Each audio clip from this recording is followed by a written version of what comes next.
오늘은 느헤미야 12장 말씀을 가지고 하나님께 감사와 찬양을 이라는 제목으로 묵상 나눔하도록 하겠습니다. 오늘 본문 말씀은 느헤미야의 성벽 봉헌 예식에 대해서 나와 있습니다. 먼저 27절로 30절에는 성전 봉헌식을 위한 준비와 정결 예식에 대해서 나옵니다. 성벽 봉헌식을 위해서 느헤미야는 각처에 흩어져 있던 레위 사람들과 노래하는 자들을 예루살렘으로 불러 모았습니다. 이들은 제금과 비파, 수금 등 악기를 사용해서 기쁨의 찬양으로 봉헌식을 준비했고, 제사장과 레위 사람들은 봉헌식 전에 먼저 정결 예식을 행한 다음에 백성들과 성문 그리고 성벽까지 모두 율법에 따라서 정결하게 하는 예식을 행하였습니다. 두 번째, 31절로 43절에는 성벽 봉헌 예식과 찬양에 대해서 나옵니다. 느헤미야는 유다 지도자들을 성벽 위로 올라오게 하고 감사의 찬송을 부를 백성들을 두 편으로 나누어 서게 했습니다. 첫 번째 무리는 학사 에스라가 앞장서서 성벽 오른쪽으로 행진하여 샘문과 다윗성의 층계, 수문 등을 지나서 성전 방향으로 나아가게 하고, 두 번째 무리는 느헤미야가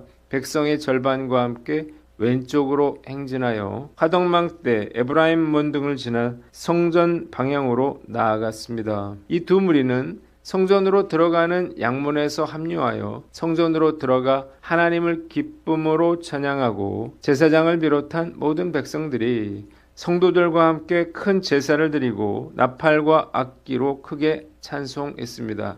이날 하나님이 주신 기쁨으로 인해서 부녀와 어린아이까지 모두 즐거워했으며 예루살렘의 즐거워하는 소리가 멀리까지 들릴 정도였습니다. 세 번째 45절로 47절에는 제사장들과 레위인들의 몫을 지급했다는 거예요. 봉헌식 후에 백성들은 제사장들과 레위 사람들에게 돌릴 거제물, 처음 익은 것, 11조 등을 거두어 보관할 곳간을 맡을 책임자들을 세웠습니다.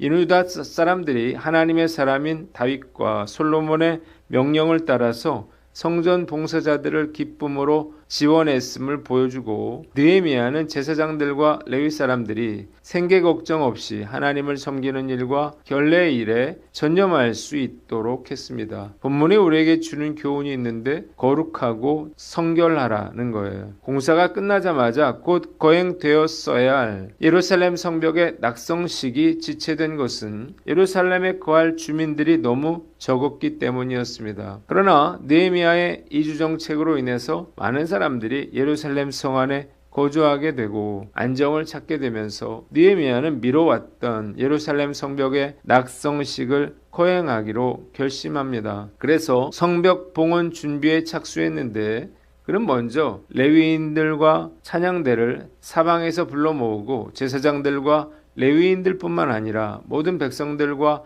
성문과 성벽을 정결케 하는 의식을 행하도록 지시했습니다. 이유가 무엇인가요? 거룩하고 성결해야 이 봉헌 예식이 하나님께 상달될 수가 있기 때문이에요. 여호수아서 3장에 보면 하나님은 가나안 땅 입성을 앞두고 이스라엘 백성들에게 먼저 성결할 것을 요구하셨습니다. 사실 전쟁을 앞두고 있는 이스라엘 백성들에게 가장 중요한 것은 전쟁 준비겠죠. 그럼에도 하나님께서 먼저 자신을 성결케 할 것을 요구하신 이유가 무엇인가요? 성결해야만 하나님께서 그들 안에 거하실 수가 있고 놀라운 일을 행하실 수가 있기 때문이에요. 하나님을 기쁘시게 드리려면 먼저 하나님이 기뻐하시지 않는 것을 없애는 것에서부터 시작해야 합니다. 하나님께 나아가는 그 길을 막는 것이 무엇인지 돌아보고 그것을 제거함으로 거룩함을 회복해야 하는 거예요. 왜 한국 교회가 위기인가요? 교인 수가 줄어들고 있기 때문이 아니라 목사와 성도들이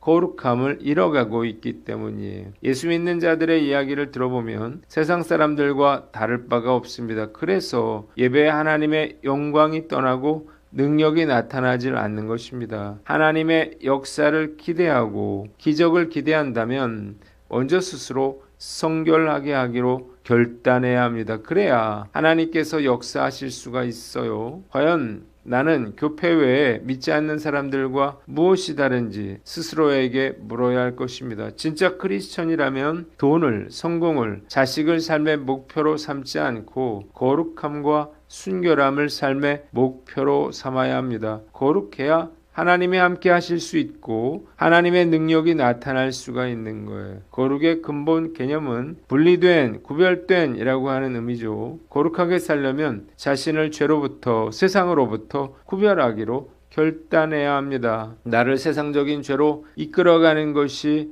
돈이나 음란함이나 술 취함이라면 이런 것들로부터 나를 구별해야 하는 거예요. 하나님께서 나의 욕망을 없애주시는 것이 아니죠. 내가 이런 것들을 가까이 하지 않기로 결단을 내려야 합니다. 그래야 하나님께서 함께 하실 수가 있고 하나님의 능력이 나타날 수가 있습니다. 말씀 앞에서 저 자신을 돌아봐요. 성전 건축을 준비하고 있는데 하나님을 위해서 어떤 일을 하느냐보다 중요한 것은 내가 어떤 사람이냐 하는 것일 것입니다. 더럽고 추한 자가 하나님의 성전을 지을 수는 없을 것이기 때문이죠. 그러나 날마다 거룩하게 살고 싶은 제 마음과 달리 현실에서는 저의 죄성과 세상의 유혹으로 더러워질 때가 많이 있습니다. 중요한 것은 날마다 회개함으로 죄악을 씻어내는 거예요. 우리의 욕심과 음란함과 죄악을 날마다 씻어내어 늘 거룩한 자가 되고 그래서 하나님이 기뻐하시는 일을 행할 수 있기를 간절히 기도합니다. 두 번째, 최선을 다해 주님을 섬겨라는 거예요. 하나님께 성벽을 봉헌한 지도자들과 모든 백성들은 하나님께 제사를 드리며 나팔과 악기로 크게 찬송하며 즐거워했습니다. 이날 하나님이 주신 기쁨으로 인해서 부녀와 어린아이까지 모두 즐거워했으며 예루살렘의 즐거워하는 소리가 멀리까지 들릴 정도였습니다. 성벽을 재건하는데 얼마나 어려움이 많았었나요? 그들은 숱한 반대와 핍박을 이겨내고 불가능한 일을 이루었습니다. 고생이 컸던 만큼 성벽을 봉헌하는 예식에는 기쁨과 감사가 가득했을 거예요. 지금까지 인생을 살면서 가장 기쁘고 즐거웠을 때가 언제였나를 생각해 봅니다. 고난과 역경을 이겨내고 하나님을 위해 봉사하고 헌신했을 때였습니다. 지난 11월 23일에 열렸던 새생명 행복축제가 끝나고 제 딸이 저에게 아빠가 하루 종일 웃고 있다고 했습니다. 그렇습니다. 저는 그날 너무나 기쁘고 즐겁고 행복했어요. 많은 불신자들이 초청되었을 뿐만 아니라 그들에게 복음을 전하고 구원 초청을 했으며 그들이 즐거워하고 기뻐하는 모습을 보았기 때문이에요.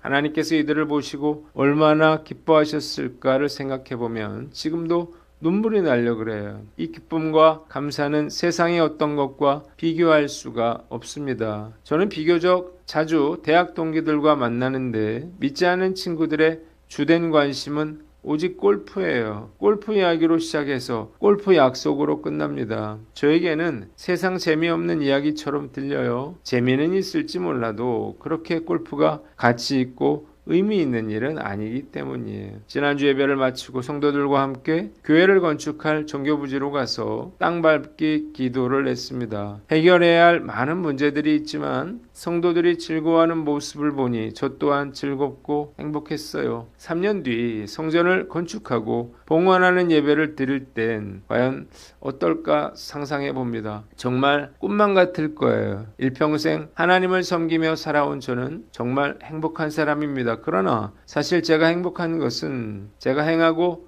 이룬 것들 때문만은 아니죠. 저는 지금까지 교회 건물을 2채나 졌고 많은 전도 집회와 행사들을 해왔지만 이런 일들은 시간이 흐르면 감동이 사라집니다. 오히려 불평과 원망의 대상이 될 수도 있어요. 진짜 제가 감사한 것은 그 모든 일을 행하면서 경험하게 된 하나님의 은혜입니다. 제가 들었던 하나님의 음성과 위로와 격려는 지금도 저의 마음을 뜨겁게 하고 미칠 듯한 감동을 줍니다. 저에게 주어진 시간 동안 저의 모든 것을 바쳐 하나님의 나라를 위해 헌신할 것을 다짐해 봅니다. 마지막으로 겸손하게 하나님께 영광을 돌려라 하는 거예요. 느헤미야는 성전 봉헌식에서 백성들을 진두지휘하면서 대열을 이끈 것이 아니라 찬양대 뒤에서 백성들과 함께 따라갔습니다. 위대한 성벽 재건의 일을 해낸 느헤미야에게 그 어떤 교만과 자만도 찾아볼 수가 없어요. 그는 성벽을 재건한 후 성전 봉헌식을 통해서 하나님의 영광을 가로채지 않고 모든 영광을 하나님께만 올려드렸습니다. 느헤미야가 이렇게 행동한 이유가 있어요. 성벽 제거는 오직 하나님의 능력으로 이루어졌다는 사실을 그가 너무나 잘 알고 있었기 때문입니다. 말씀을 묵상하면서 느헤미야의 심정이 조금은 이해가 갑니다. 저 역시 전적인 하나님의 은혜로 살아온 사람이기 때문이에요. 모든 일은 다 하나님께서 하셨습니다. 제가 한 일은 하나님께서 길을 열어주시면 그냥 그 길을 따라갔을 뿐이에요. 그래서 결코 내 공로도 조금은 있다 말할 수는 없습니다. 저 스스로 제가 얼마나 보잘것없고 무능한 자임을 너무나 잘 알고 있기 때문에 이런 마음이 변질되지 않도록 늘 주의해야 할 것입니다. 사람들이 박수를 치면 교만해질 수 있습니다. 무엇을 이루고 어떤 일을 하던 간에 모든 것이 전적으로 하나님께서 행하신 일임을 고백하고 겸손한 마음으로 오직 하나님께 영광을 올려드리는 저와 여러분들 되시기를 주님의 이름으로 축원합니다. 기도하겠습니다. 하나님 아버지, 거룩하고 성결하며 최선을 다해 주님을 섬기며 겸손하게 하나님께 영광을 돌리게 하여 주시옵소서.